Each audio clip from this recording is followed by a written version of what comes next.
companion you can wish for. Just like a super ultra healer. Like, what more can you wish for, honestly?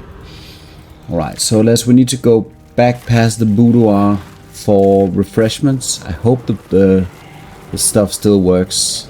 And then we'll go into the positioning, which I'll debate, and then hopefully it's going to make sense.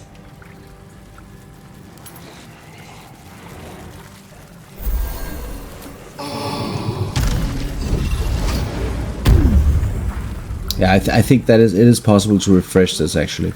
So that means, yeah, it works until Raphael dies, which already is ridiculous because that means you can just use it like up until that point.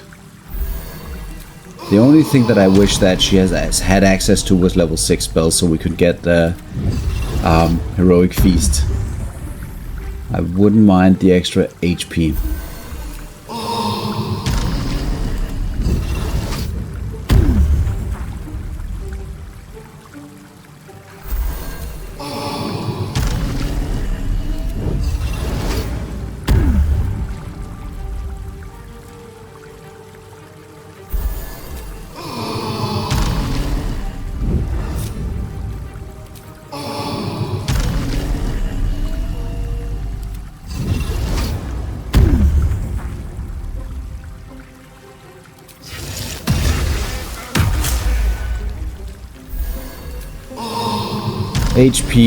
This is one of the few encounters in my opinion where HP is actually just king. You just want HP. HP is the most important factor here almost. Armor is good, but HP is very, very important because it's, at this point you were going to resist everything anyway, or at least save against anything. But it's a real problem that in this fight it seems like everything is hitting you anyway, and it's just dealing massive damage.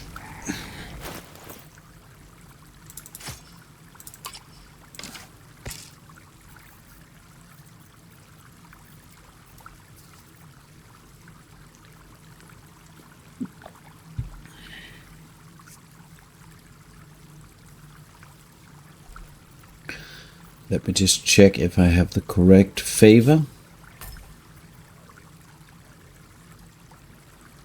I need a short rest to enable the Koreska's favor. And I think actually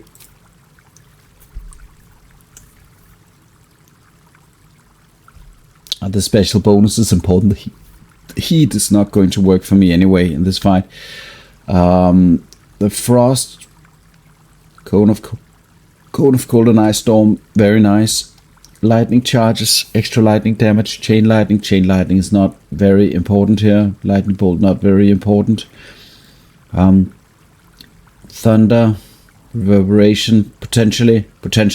So probably I do need to go ahead and pop the short rest here before I head into the fight. Because I do need to change the favor here. It's not going to change unless I short rest. But let me just see that I've done everything else. I have my I have my shovel, I have my mummy, I have the elemental, water elemental, I have the zombie, I have the 4 ghouls. So all of that is primed and ready to go.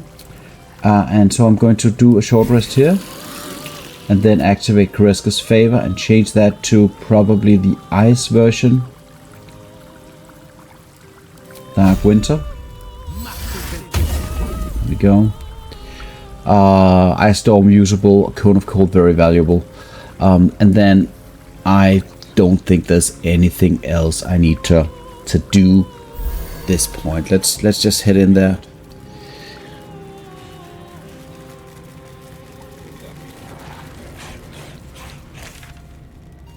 This is probably one of the most resource draining fights in the game though, and I do need to just go ahead and head down to the brain after this.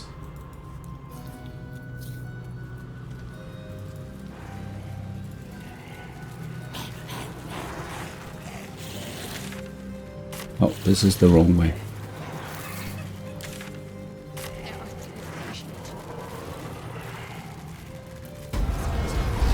Right, so because Raphael is not going to show up before I click the portal to the Devil's Fee, I'm just going to position my minions. And one of the things that I need to make sure, I think, is that my ghouls is not going to be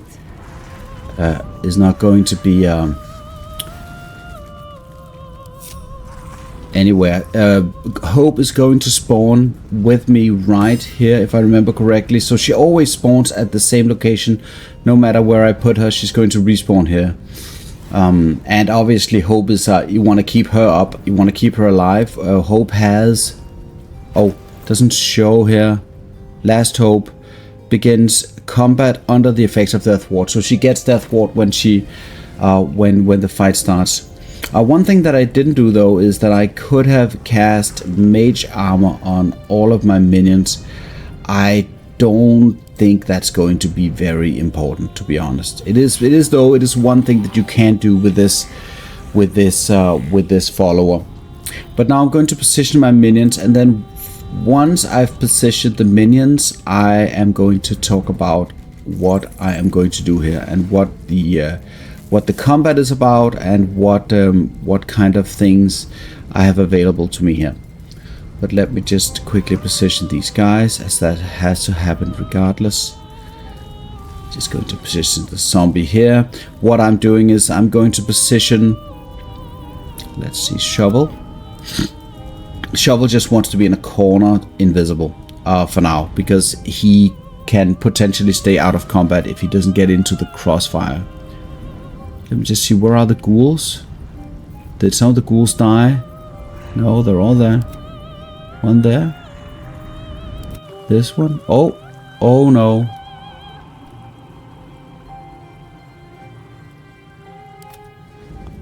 I'm going to go and get them. Keeping pace.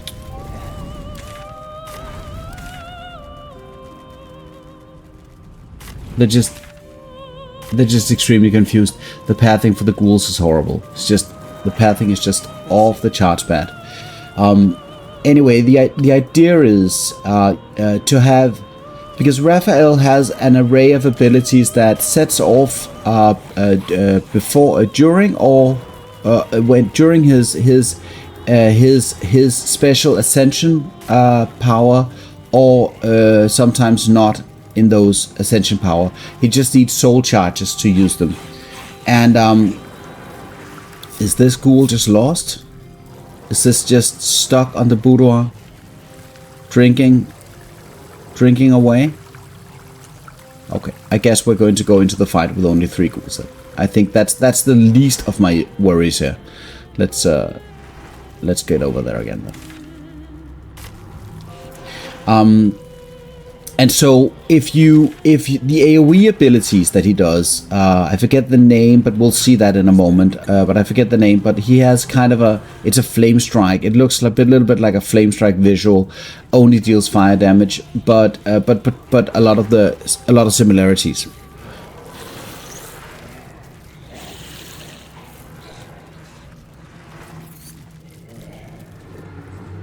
Oh, I'm just not an expert at this. And that ability is going to potentially, it wants to target as many targets as possible. And one of the things that it wants to do is, if it can target the ghouls, it's going to target the ghouls. And it's going to target your other minions as well, obviously. But if the ghouls are standing close to each other, and even worse, close to you, and he targets the ghouls, kills them, they're going to explode for necrotic damage. And that's already a very, very, very bad thing for your action economy. Okay,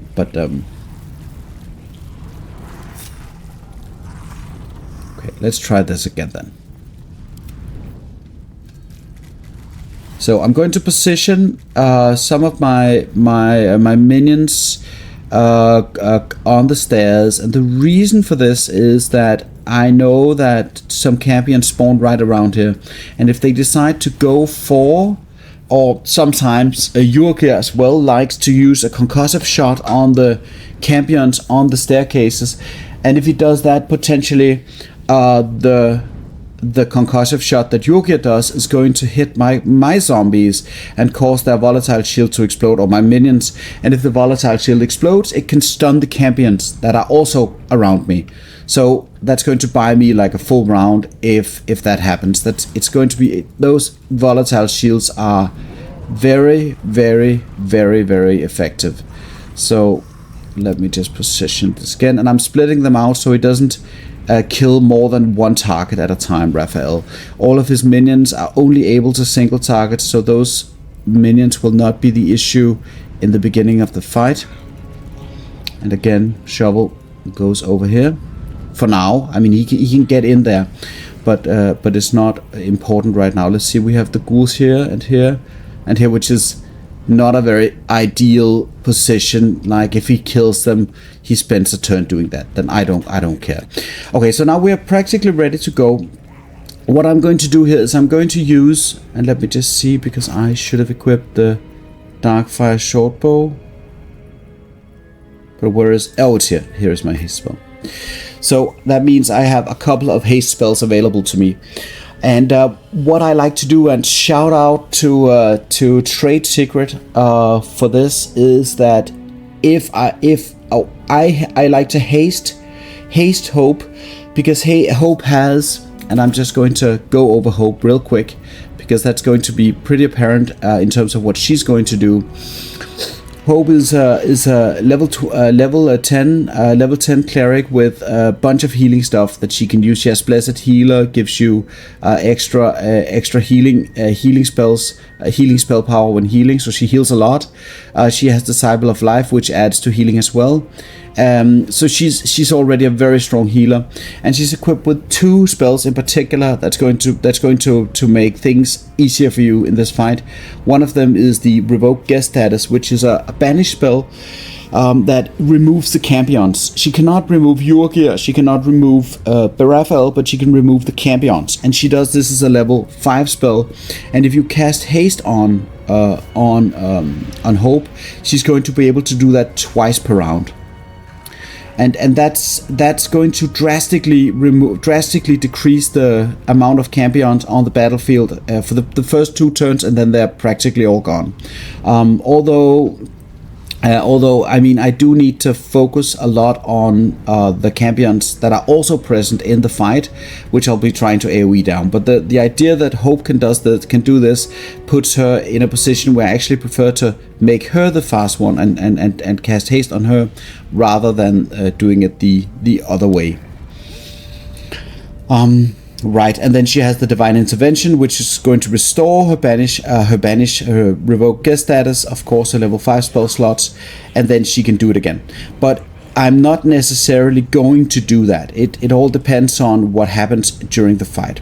Another benefit to hasting somebody else is that in the event that, let's say I haste myself, in the event that I lose the concentration, which I don't plan on doing, but in the case that I lose concentration, she's going to be lethargic and not Wyll, which is very important. Lethargic is not the best way to go, but that's basically the gimmick with Hope. She also has Divine Strike, which she can use as a shot, and she can shoot the Pillar of Souls, causing them to be thwarted, which is not completely irrelevant in this fight.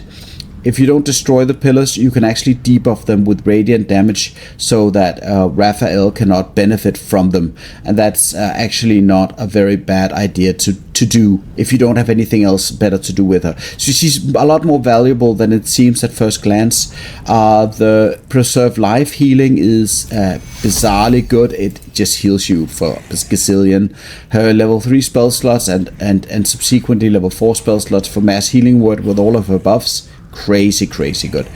So lots of good stuff here.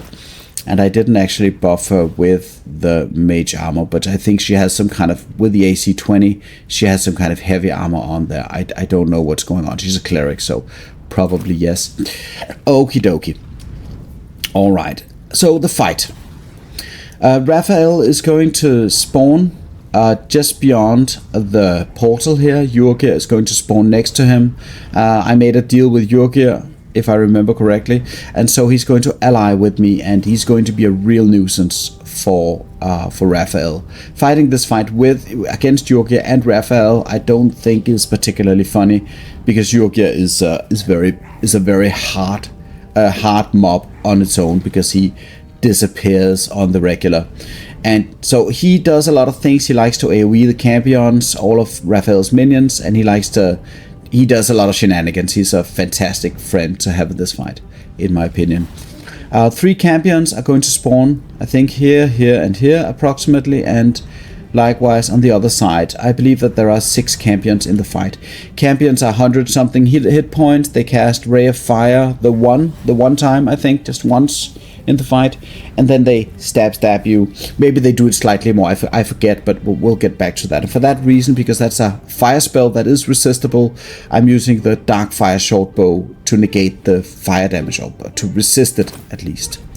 And it's also based on armor class, so they're trying to hit you, which is why actually that instead of using the Cloak of Displacement, actually I'm using the Cloak of Protection for this, because I am going to lose the effect of the Cloak of Displacement very, very quickly, and that means that you just have, and all of the champions are going to shoot Wyll. You cannot avoid that. That's just how it is. So in my opinion, having that particular cloak on is not particularly strong in this fight. You're better off with some other options. If you have another way of getting advantage, choose that. So the 3 champions here and the 3 champions here are going to be all in the initiative row, and will try to shoot Wyll with a Ray of Fire each, which is very annoying and deals a lot of damage to Wyll. Then we have Raphael here, who is going to, he has a lot of actions. I think he has 10, 12 actions, loads of different actions. And in his normal form, which is what he starts in, he has 666 HP, so a lot of HP.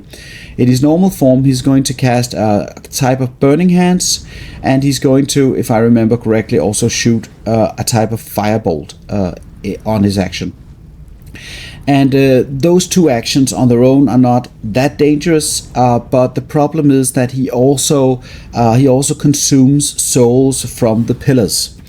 All of these pillars are going to be activated. Right now they're deactivated, but they're going to be activated in a moment. And so when they're activated, when the fight starts and they're activated, they become a source of souls that Raphael can gather. And when he does this, consume souls, and he always does this on his turn if he doesn't currently have any charges left.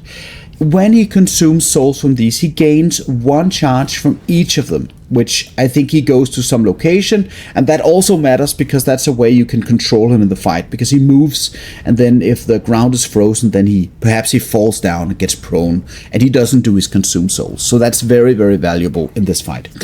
But the consuming of souls gives him charges, and those charges are going to enable special actions, which are I think one of them is the Flame Strike type. It's a little bit like Flame Strike, has the same range, and it doesn't do radiant damage, but it does a lot of fire damage. And then, of course, he ascends into his ascension being, and that's the next part of the fight explanation. Because what happens when he consumes souls from all 4 pillars is that he does not ascend, but he gets his charges. And for every pillar that is currently standing, he gains 1 charge. That means 4 charges from the get-go.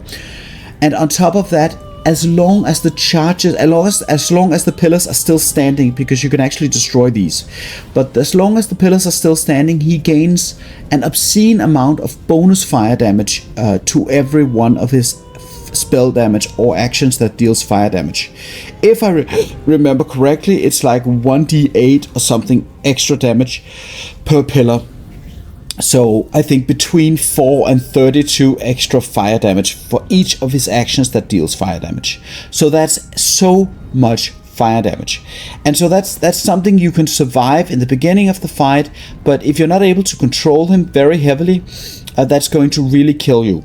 One way to get rid of the additional fire damage to his fire spells is by destroying the pillars.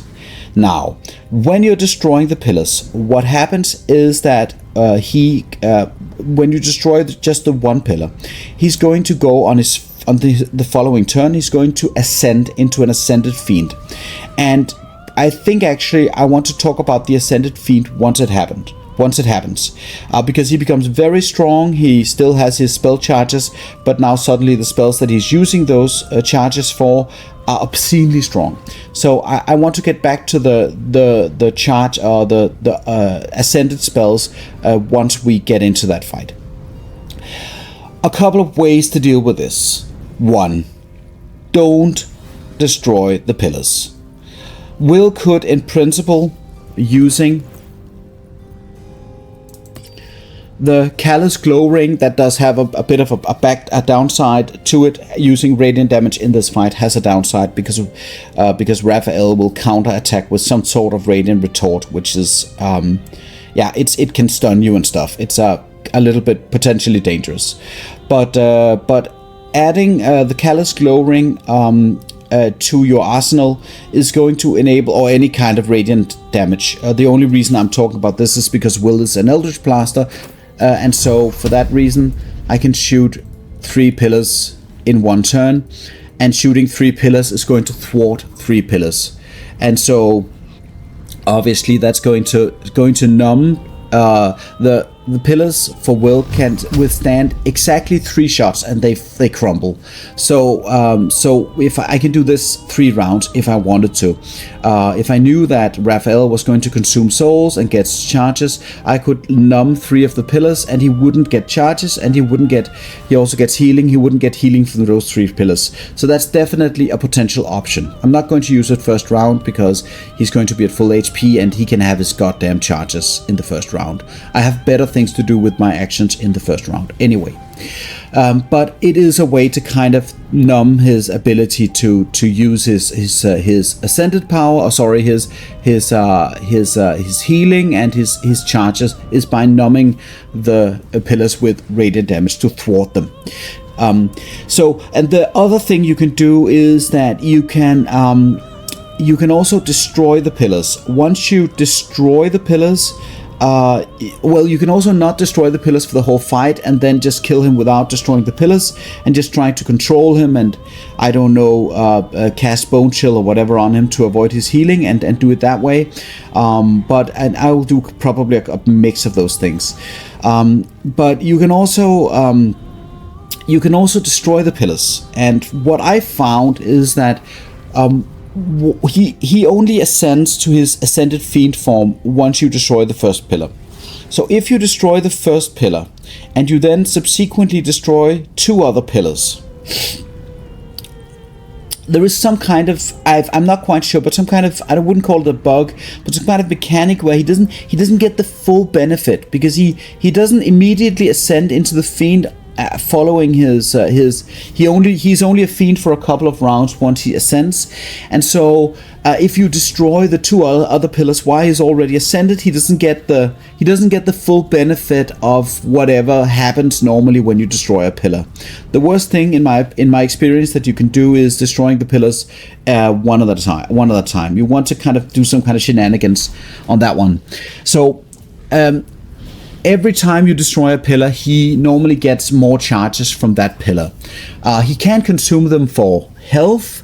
He cannot consume them for more souls afterwards, but it does give him a couple of turns of being really, really, really scary. And so that's the one bit where he can really just completely blow your party to bits in that sequence, which is something you want to try to avoid. So the most safe thing probably is to let him have his goddamn pillars, try to control him, at least with the setup that I'm running here, with the assistance of all of the core spells. But it is definitely something. I'll talk about it once I get into the fight as well. But bottom line is, the pillars are something you need to think about them. You need to consider turn for turn, how do I deal with the pillars this turn? And sometimes maybe it's a good idea actually to destroy a pillar. Sometimes it's potentially a bad idea to destroy a pillar. But it's never absolutely a bad idea to destroy the pillar. It depends on the situation. But if you go for the one pillar, you want to destroy the other pillars as well. Oh, last reason why you want to destroy the pillars. And once it's over, it's over. if don't destroy all of the pillars, he becomes permanent ascended. But once the 3 pillars are destroyed, he's not going to ascend again. He has very limited power. He gets very limited. If you can get to a situation where you get 3 pillars down, 1 pillar up, he's almost harmless. The other reason why you potentially want to destroy the pillars is that Raphael has a very high armor class.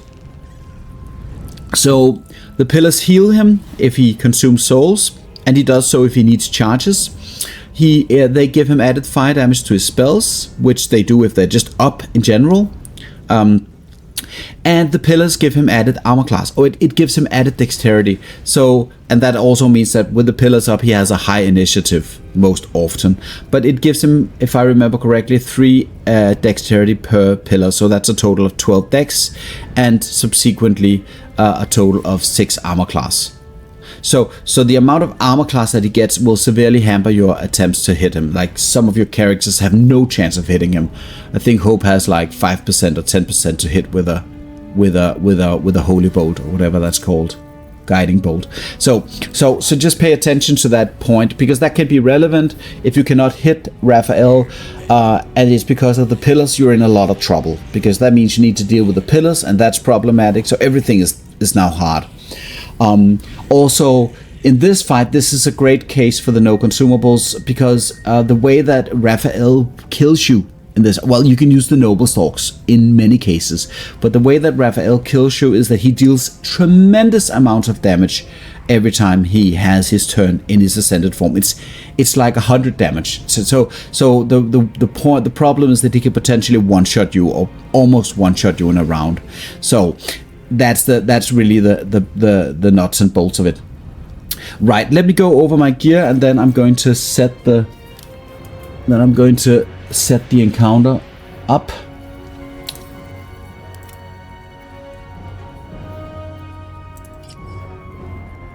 Right, so I'll be using the Helldusk helmet from the House of Hope. The Helldusk helmet gives me critical strike immunity, which is very important.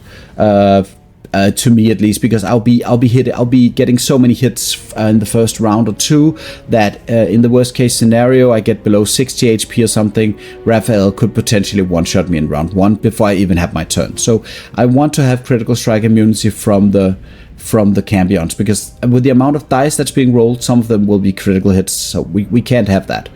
So that's the case for the Helldusk helmet in my particular situation, because I'm dual wielding.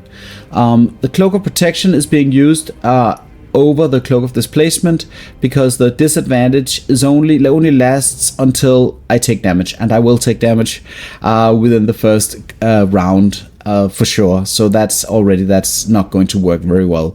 Armor class always works. Saving throws always work. Potent Robe for extra damage from the Charisma. The Gloves of Dexterity for initiative, obviously, and also for the armor class. Very important for me. Bone Spike Boots are going to add to my. Let's just quickly see. Is this actually a medium armor? No, it's not. So, yes.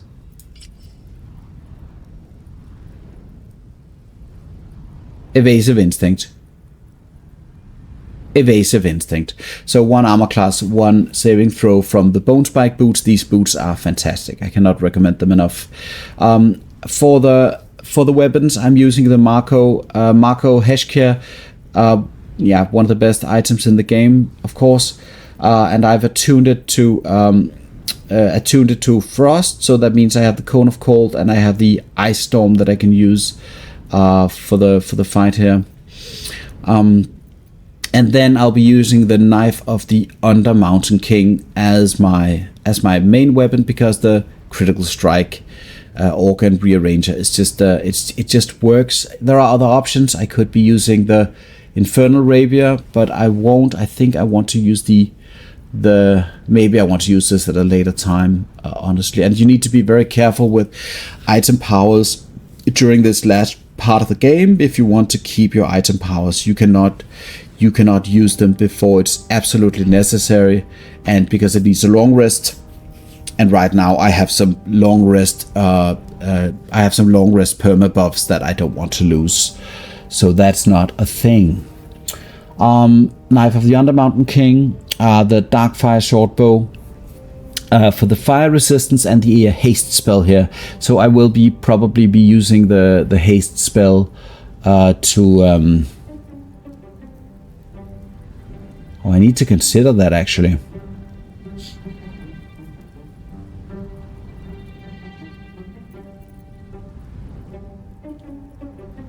Potentially I do need to long rest before the brain, actually.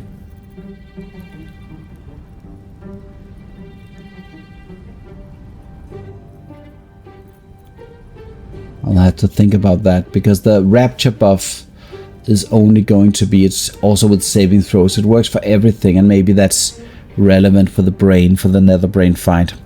So I'm actually a little bit unsure about how that mechanic really works, because not having haste or not having haste in the final fight is going to be very, very, very important. Do I need it? Do I not need it? And if I need it, I potentially need some kind of way to get that long rest back, and potentially that is going to be through the long rest here. We'll see. For now, the focus is Raphael, and I'll come back to the relevance of that bit.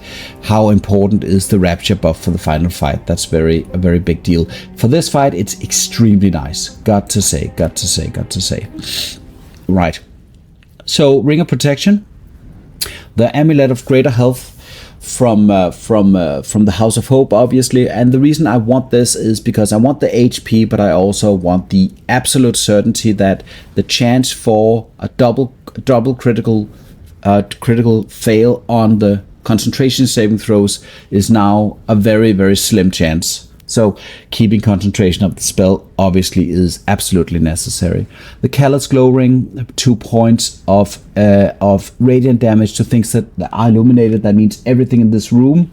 And one of the great things about this, it does have a drawback, which we'll get to in a moment once we do the fight, but it does have the particular advantage here, like I said, that it can help destabilize the pillars once the fight starts.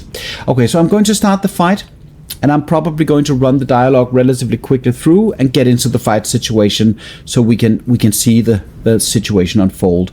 I think I'm just going to head in there without the short rest, so that means 0 mirror image, but that's not important either. I am going to haste hope now, and then we'll commit to the fight. Right. She's confused. There we go, Hope. And there we go. And immediately spawns next to me. I will. We're just mashing 1 here. If you have any luck. No. And down comes the claw. Alright, so here's the initiative. And he always goes, here's the situation. So like I said, what happened was that my zombie got hit by Yurgir. Yurgir shot the Vengeful Campions with his concussive shot, which knocks them back, or not. And but he definitely hit my zombie. The zombie is knocked back. The volatile shield explodes, and both of the campions get the stun, and that effectively buys me like a full round of no hassle from these 2 guys. And the last campion up here was not affected by it. Whether or not my zombie dies does not matter. And then we have 3 campions on the other side here. And now I have a turn order of, let's see, 1 campion, and this is great that I get the time to see this. 1 campion which is stunned, and another campion which is here. So that means 3 campions that are going to use Ray on Fire on me, all of them. And as you can see, if you look at the damage here, potentially that's 54 damage. Well, average is somewhere in the middle. But all of those 3 beams as critical hits without fire resistance would kill me in 1 round, when there are, like, I don't know, 6 campions trying to shoot me. So I don't think I'm going to psionic backlash this. I'm just going to take the shots. They all want to shoot Wyll, and it just is what it is. And then they go for him here.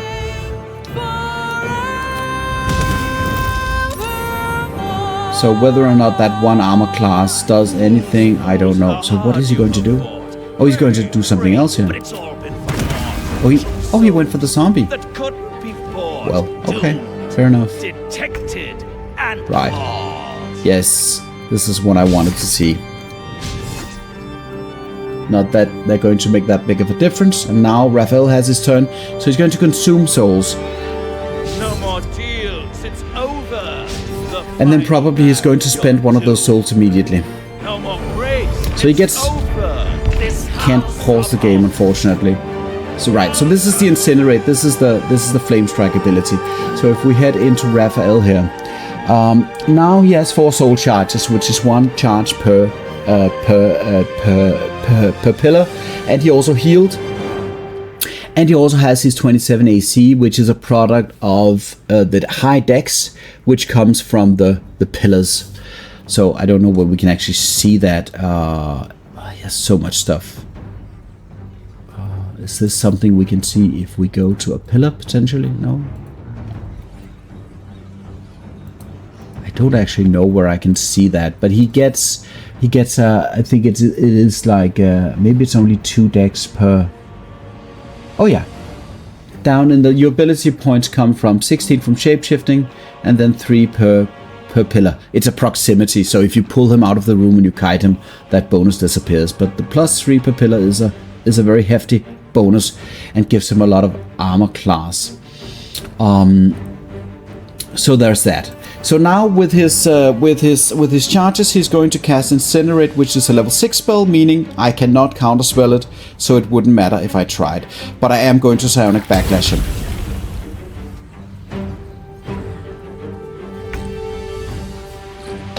So, alright, so now it becomes interesting. So what I'm going to spend my turn doing now is I'm going to try to piggyback off of the advantage of the minions here. So I'm going to try to see if I cannot prone these guys. And it doesn't work always, but it does work occasionally. And when it works, it works. Right, so Wyll, I mean, there are several things here. Hope is at the end here, and her job is to banish things with the haste and everything. So, but what I am going to do, Wyll's job at this point is going to be to black hole these MFs. So we're going to try to throw them into the ice here. And so every time that a target goes onto ice, it needs to make a roll to see if it fails or succeeds the save. And they have devilish strong, but I'm actually not sure that it is a strength check. Yeah, I do need to go, unfortunately, over here to deal with these guys, so I do need to take the opportunity attack. I don't want to position myself so that he uses his... I can move back afterwards. I'm going to go here. Yeah, it is what it is. I don't like it. I just have to accept it. Also, the Fiendish Resilience Piercing is for this situation. Exactly. So I'm going to be using the ability here. And we'll see if we... Did we manage to prone anything else? No, we didn't. Alright, so I'm going to move out of harm's way for now. So now the champion here has a turn. So the rays of fire are going to go off. Jumps. Right. And probably I just want to see if I can get the stun going here. They save. Whatever. Alright, so some of the champions you definitely are going to be killing. These two are going to be banished, but some of the champions are definitely going to be killed. And the reason I'm banishing these two is because I want things to be black holed. Let's just quickly see. Raphael is very hard to hit, but we can at least attempt to kill this one. And this is actually what I like. I have this... Oh, this is not what I like. The water elemental in there. So in this fight you can do, I mean, you can do things like I like to attempt to frighten these bosses because I find it to be in many cases a very strong mechanic. Raphael has access to practically doing anything everywhere all the time, so whether or not you frighten him at all is not very important. However, if you can get a mummy rod off on Raphael, That means like an attack from the mummy. If you can get that off on Raphael, you can prevent his healing from the pillars. And that is potentially strong. So let's see. I'm going to attempt to frighten him anyway. He is still going to be able to hit everything. Okay, so the banish. The banish. And then we have a bonus action, which I'll just be using those spell slots because I need to use my Divine Intervention anywho. So healing my friends is obviously a very strong choice. And look at the healing there. 7, 3, and 3. Oh, healed self. Yeah, this is... Oh my god, she's such a darling. Okay. And now...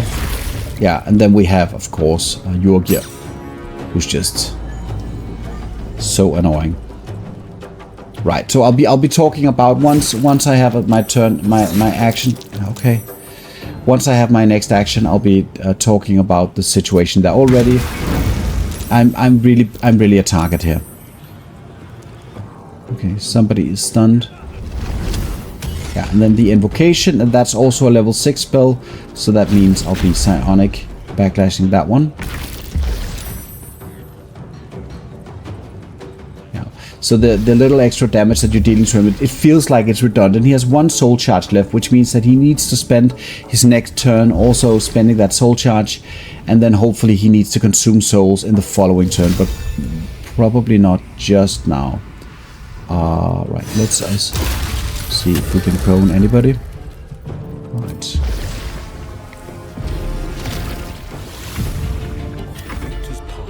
Right, so now the party begins. So we're going to try to see if we cannot pull these guys in. Yes. And let us create the dance floor.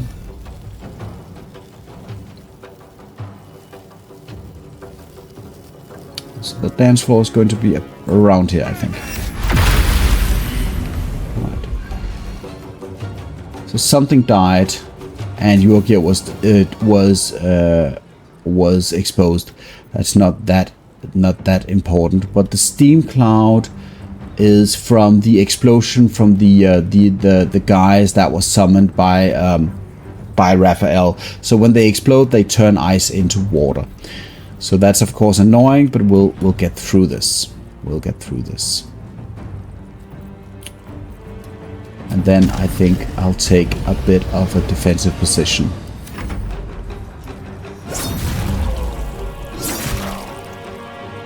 I hadn't really thought about Jorgir, to be fair. I mean, it's not perfect. You want him in the fight, but you can also heal him. So there are ways to... We can just quickly check when we have the option to help him out. Right now, it's almost Hope's turn, so that will be fine.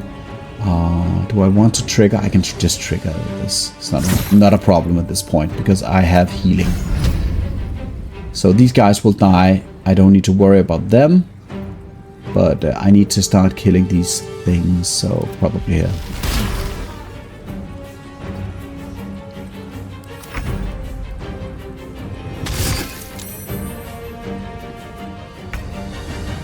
And I need to check with the steam cloud. The steam cloud is everywhere right now. Hopefully I can get that to go away.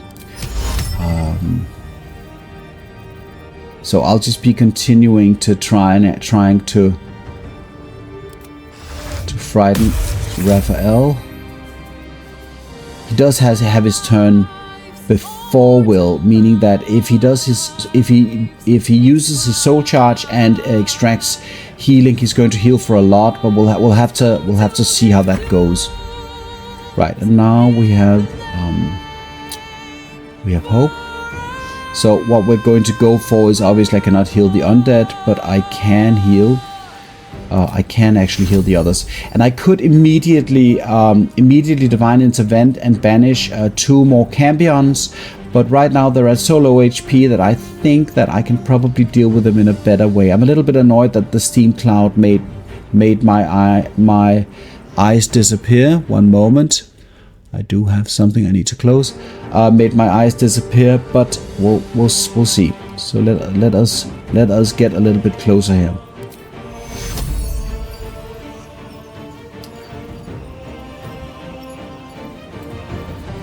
quickly want to see, what are we healing? We're healing us, and we're healing Jorgir, which we want to heal Jorgir. We want to keep him up. Detected. And then we'll be using the AoE heal here, because that will also heal Wyll.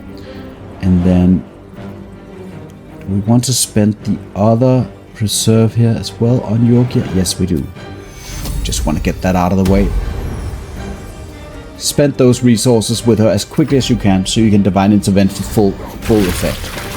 See, and also the extra damage on, yeah, one of the went away, and so this is a very effective combination. You bring them together with the black hole, and Jorgir helps out with the AoE. This is just very, very effective. And that was, oh, that was my, yeah, that was my, okay.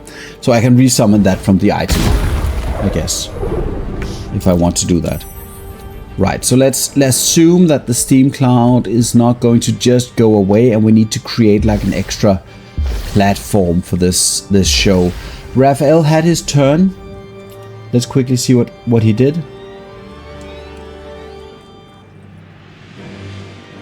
He didn't do anything. He didn't do anything. That's something that's very odd. Like, he did not do anything. Right, so the idea is to, yeah, probably I just want to see if I can stun things. Stun some things, but it wasn't that impressive. Let's get out of this just real quick. Right. So now I want to black hole. I still want to try to black hole these guys. Yeah, the steam cloud is preventing the fun. Right, but we are going to head down there for shenanigans. Yeah, so at this point, this is all my movement. This is a little bit impractical, but and we don't want to be right next to Hope and a Jorgir either. That's too much pressure. Because he is going to well, okay, so here's the deal, right? I can do a couple of things here actually. This is probably a situation where what I want to try is I want to try out just what the effect is of dumbing down the pillars. And this is now things are getting weird. The Callous Glow Ring only deals radiant damage to targets that are illuminated. Okay? So now I'm going to quickly look at the pillars here. Very illuminated.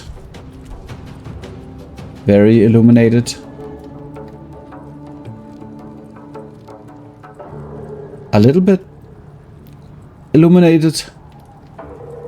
And very illuminated. So in principle, this pillar over here should be a little bit. It looks illuminated, but it's not fully illuminated. But at some point, one of the pillars were not reacting to the radiant damage from the Callous Glow Ring. That means I need to get to a position where I can actually hit those pillars, which I think I can at this location. So it is going to put me in harm's way, but I think I will be okay.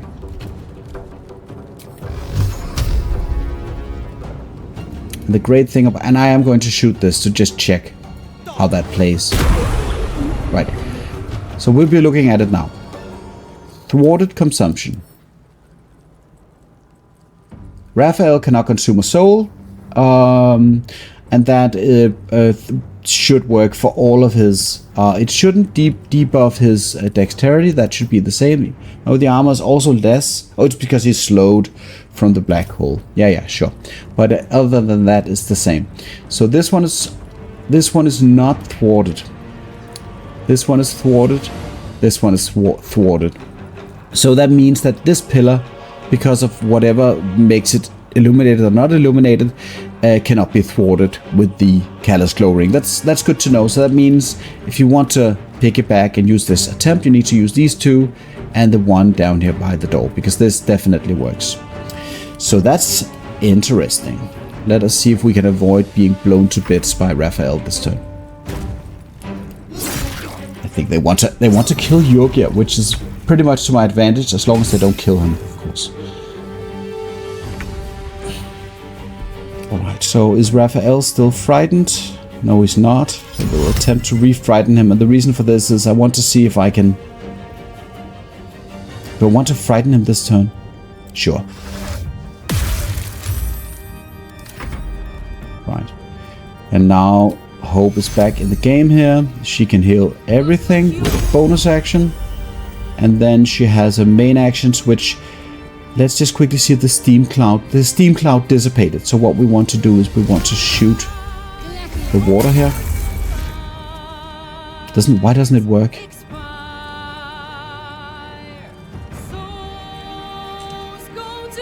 Did Hope make the water disappear? Oh, it's just because the steam cloud just removes the water completely afterwards. Got it. So that means I should be shooting here. Yeah. I could have spent the action trying to shoot this pillar with a divine power, which would have been better. But let's just see what happens.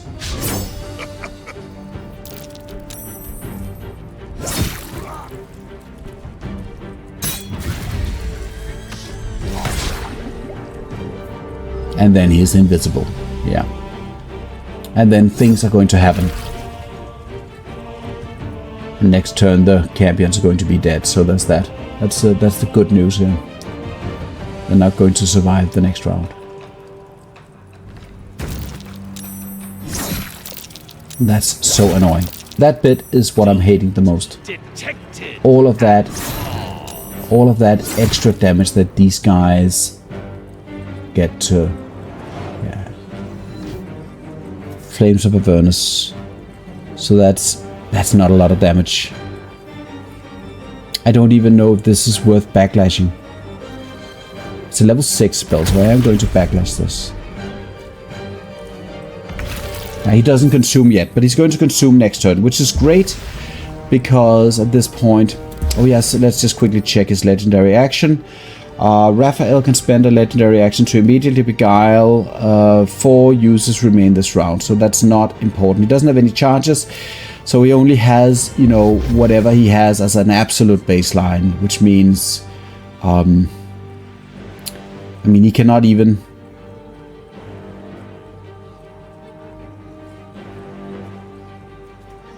He cannot even, he can't do much, actually, right now. So we're going to see if we can prone him. That's always a great way to start. And I gotta say, yeah, okay, that wasn't intentional, but actually having Yorkia out is not bad. Having Hope at this low HP at this point is not something that I suggest. It's definitely not an advantage. Right, so we're going to pull them in on the ice. This, I think, is the last turn of the black hole. Let's make it count. Okay, and then we're going to use the, let's quickly find it, the free cast from the illithid powers to cast another Cone of Cold in there. And all of this is simply a strategy that I'm using to attempt to kind of optimize the resources I have available. So the fire damage that Wyll is taking there is the infernal retribution. And if I remember correctly, that's what happens when he does the radiant damage return, 2 fire damage returned, 200% of the radiant damage. So that's 2 radiant damage, and then the return minus fire resistance because the damage is returned in fire damage.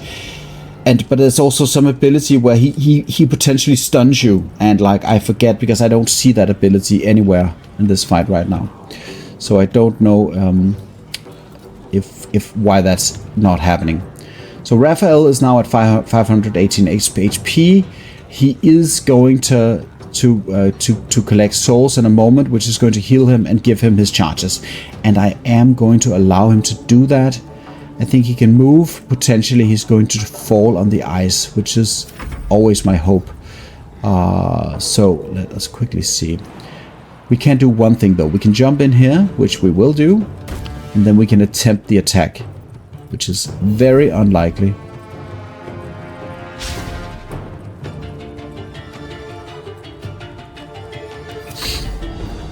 And now hope is up here. And at this point, I need to be sure that she doesn't die. And she is going to be killed by Raphael, I think, at this point, if I don't do something. So one of her actions is going to be the Divine Intervention, which is going to also restore some of Wyll's stuff. So I think we're going to do the bless here.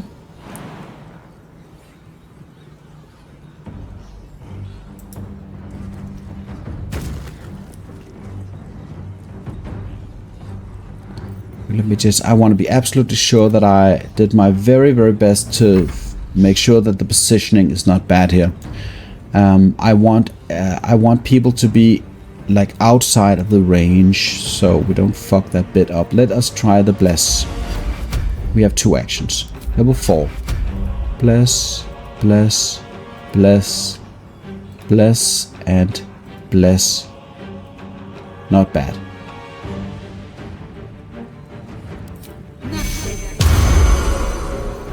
And then the Divine Intervention with the healing.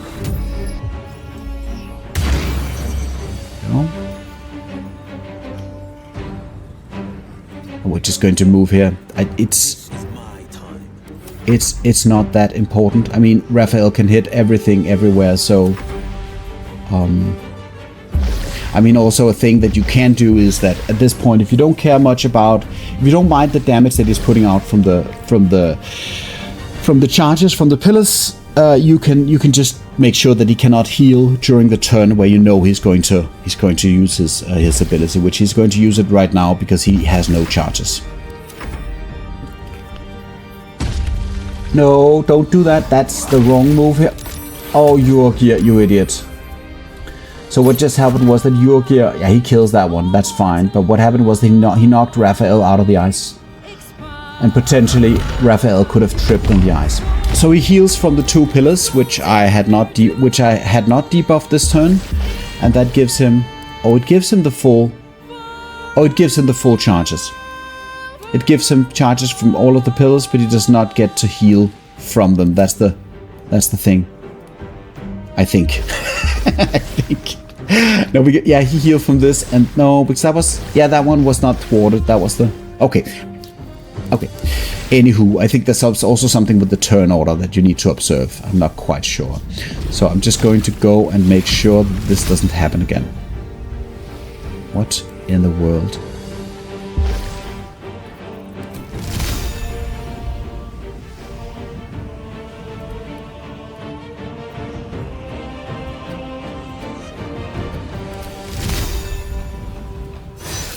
You just want as much ice as humanly possible all over the place where he likes to go. He likes to go to the top of the staircase to do his thing. Alright, let's try and pull him down here. And I don't know if that prones him. That prones him. So make sure you don't have the repelling blast on so you don't accidentally do something stupid. So do I actually want to, at this point, I want to do the best actions at this point damage-wise. So he doesn't have anything towards necrotic. No, he only has something towards poison. So the question is, I don't really want to do that.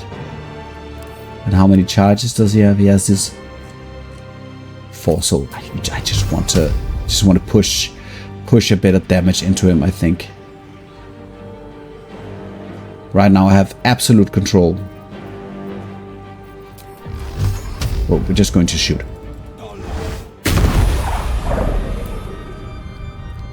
This is interesting, right? I do a critical hit for 20 damage. And that's because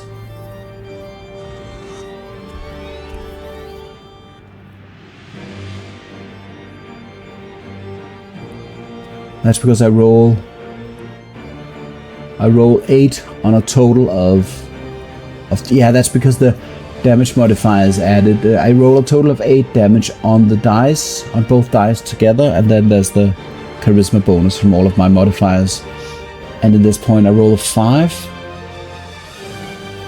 And so the difference between obviously a 5 and an 8 are not big. So if I had rolled like a 20, that would have been a remarkable difference in terms of the damage. I'm just going to keep my position here. And then probably I am going to frighten him.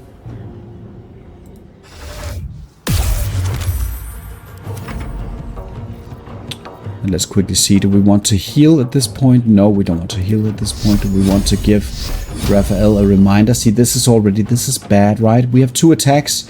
So, I mean, we could try to start to bring down the pillars, but I don't think I want to do that, honestly. This is a weird situation. I have no real good actions with her. So we're just going to shoot and see what happens. Oh wait, that was another action I didn't use, but at this point her actions are not very strong.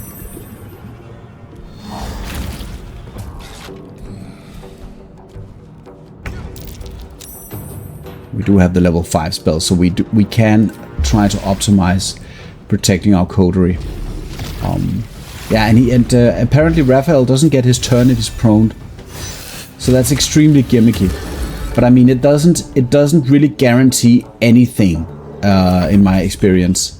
You can still get your ass whooped even if that's not the case. So he still has all of his charges. So as long as he doesn't.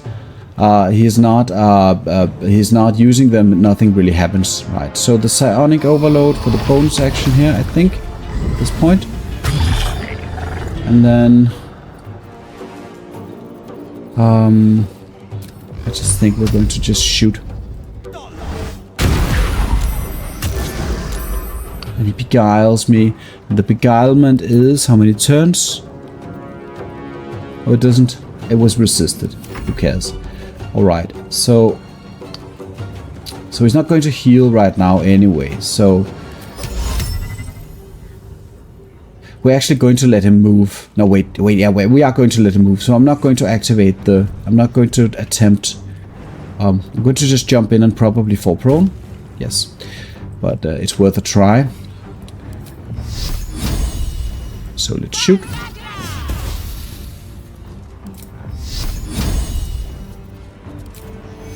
Anything I can heal, anything or anybody, everybody's at full HP.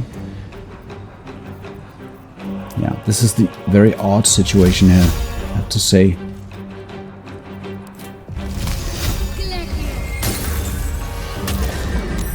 So the Ray of Frost slows him a little bit, but I don't know what difference it's going to make. I think he's out of concussive shots. Normally when you do the divine intervention, your gear also regains all of his slots for the concussive shot, which is a very, very strong attack, so it's definitely not something I mind. And then the incinerate, and is that 2 of his charges? I just want to check if he did charge 2 charges. He spent 3 charges. How is that possible in 1 turn?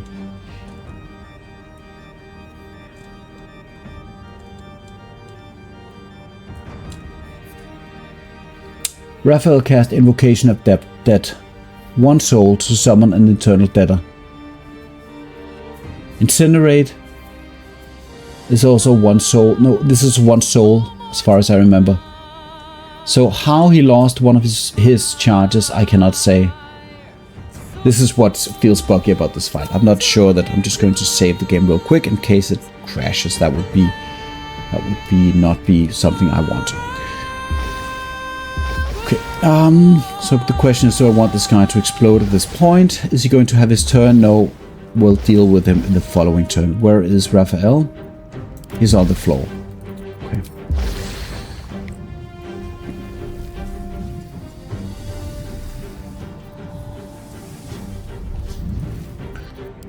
Question is if I can't attack your charmer. Can I attack?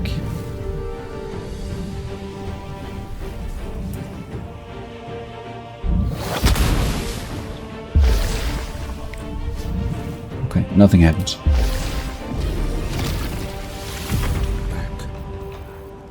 Let's remove shovel by the way. Okay, so at this point I could kind of change the haste to me, and I think that's the most sensible thing to do. It's going to cause Cause hope to be lethargic, so probably we need to spend her actions before. And maybe I want to spend a turn destroying this dagger. Probably. Oh no. Bonus action for healing, probably.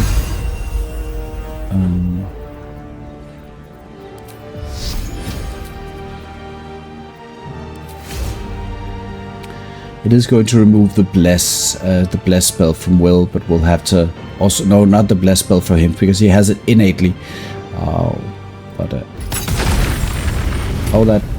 Okay, so it summons 2.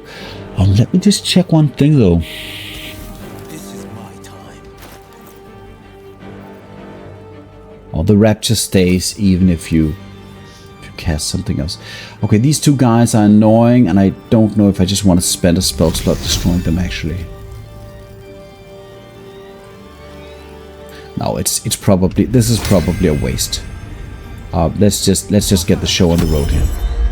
So she's lethargic, and Wyll has his turn.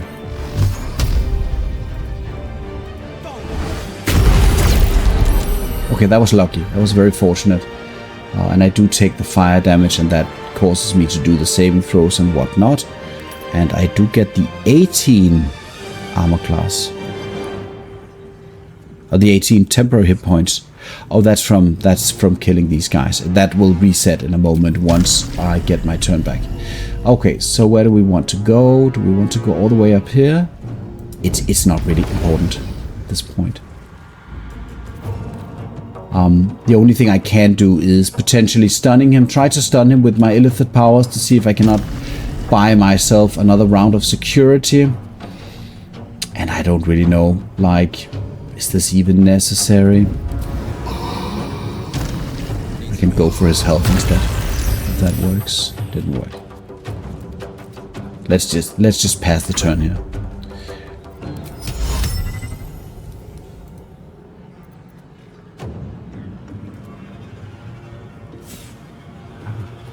You know, you try and it works or it doesn't work.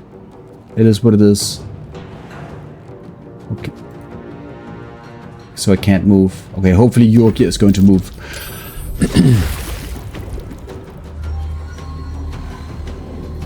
It's not a lot of damage because Raphael is resistant to poison damage among other things, but it is something.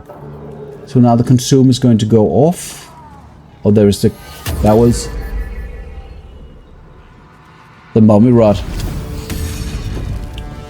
So now the mummy rod is on him for 10 turns, and that's probably going to at least make the outcome of this fight where I just kill Raphael straight up without touching the pillars to be a very viable strategy, because he's not going to be able to heal, and the amount of damage that he's going to do every turn is going to be out healed by hope. So already I think that's a win, but I still want to see if I somehow can make the excuse of destroying one of the pillars, just to see how that bit works. But let's see what happens.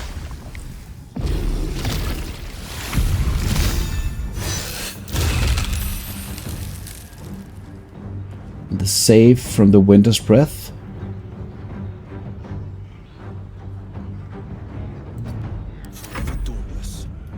Right. So let's see. Does he have any charges? There's no charges left, so I don't need to do anything to the pillars this turn, because no matter what, he's still getting his charges, and he cannot heal. So I'm thinking, like, at least one of the things that I want to do is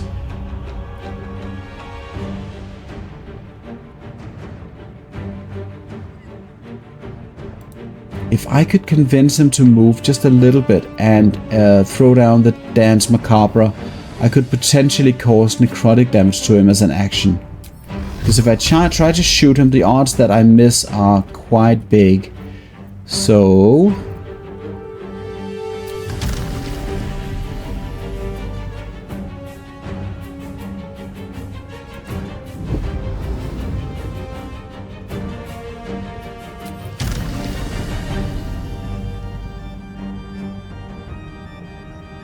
this is slightly annoying.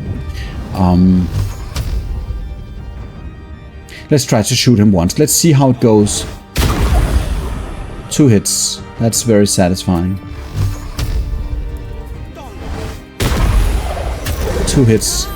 Very, very, very satisfying. That's a lot of damage. Okay. I think I really wanted to do the other thing. I wanted to destroy the pillars, but I just have to look at the facts right now. The key players are still alive. The water elemental is up. The hope is up. I'm up. Yorgi is up. And Raphael is potentially 3 turns away from dying with pure damage. So at this point, I could kind of expect to see, unless I roll like horrendously and so at some point something happens, I could at least see that to relatively safely happen. Let's see. So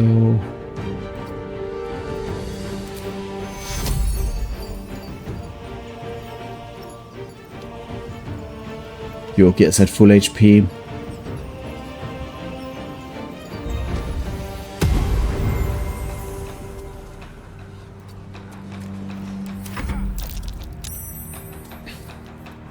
Doomed, detected, and yeah, so he still does the thunder damage. Very, very crazy attack. No idea what that attack is, but it just works. So he's consuming. He's not. Yeah, so here's the thing. This is an example though. So he's consuming his pillars. He's not getting any HP because he has the mummy rod on him. He gets his Punished Divinity. The Punished Divinity is the ability that maybe it just works the once, but the whole thing is that there is a potential to use. He can use a reaction to stun the character and leaving the impudent creature soul wrench. The soul wrench is something which is like one of the most insane abilities that Raphael has in his arsenal, and I don't know if we get to see it, but it's like a green light that comes from your body, like it goes upwards, and it's like it's an aura, but like it's more like a cloud of stuff, and you're stuck in the middle, right? It's a real shit show. So the Igniting Spark is a level 4 spell, which we will of course Psionic Backlash. A lot of damage. Like the potential for this spell is insane. So with all of it's 1d12 per pillar. So all of the pillars together is like 4d12 of extra fire damage on top of the 6d6. So the damage that the Raphael can push out in one turn must be the highest in the entire game. Alright, let's try and see if we can get him down on his ass. Nope. Where is the debtor? The debtor is just up there. I have no idea what the debtor is going to do, but we're going to leave it there. The best thing about the debtor is the opportunity attack that it affords. It affords Wyll. So I feel a little bit like I have the haste spell. I got 65% chance here. And then I cannot target him again. Yes, I can because I resisted. So let's see if he gets frozen by the encrusted with frost. Does he? No, now it went away. I have no idea what it does, honestly. Let's quickly check. Succeeded a saving throw. It's a DC 12, so he basically needs to roll 7. He needs to roll a 5 or more to not be frozen from that ability. It's not a very strong ability. So let's just quickly try and see if we can't remove some of his armor.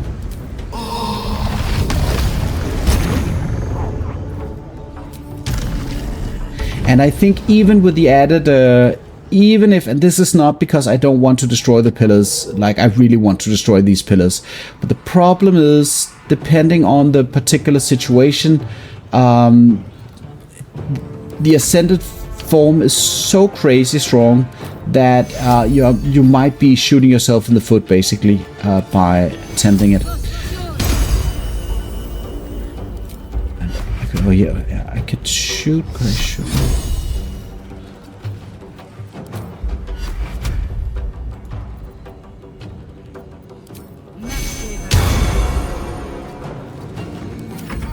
just going to end the turn.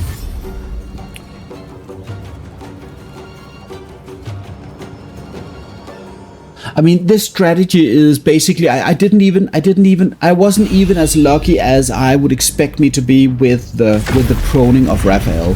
Normally, I could see him getting proned like a lot. So I don't even feel like the full power of the frost field was really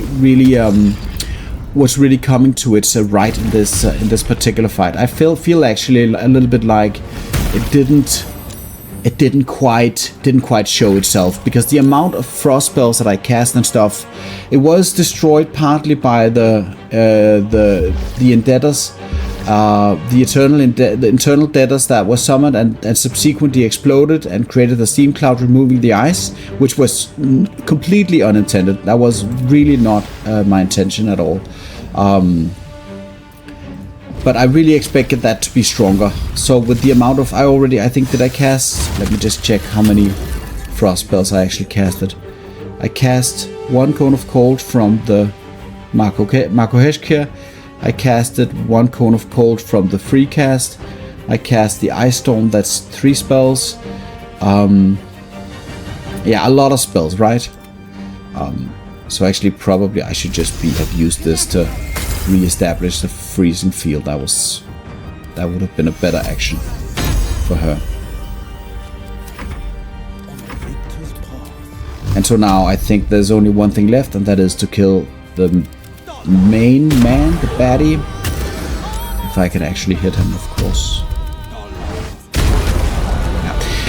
This, I would say I wouldn't have been afraid of fighting Raphael also with broken pillars, but it is something that is intrinsically, in my opinion, I think I'm going to make another video where I talk about this specifically, I'm expecting to do boss fight videos on another character, but where I am going to go over the general strategies, of course not for the origin characters, but just for a custom character. So that means you can do it with whatever.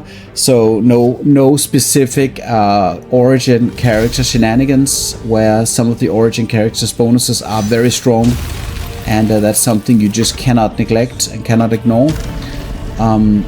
But I am going to make a specific video where I talk about the various boss fights in a more detailed manner. But that is going to happen later.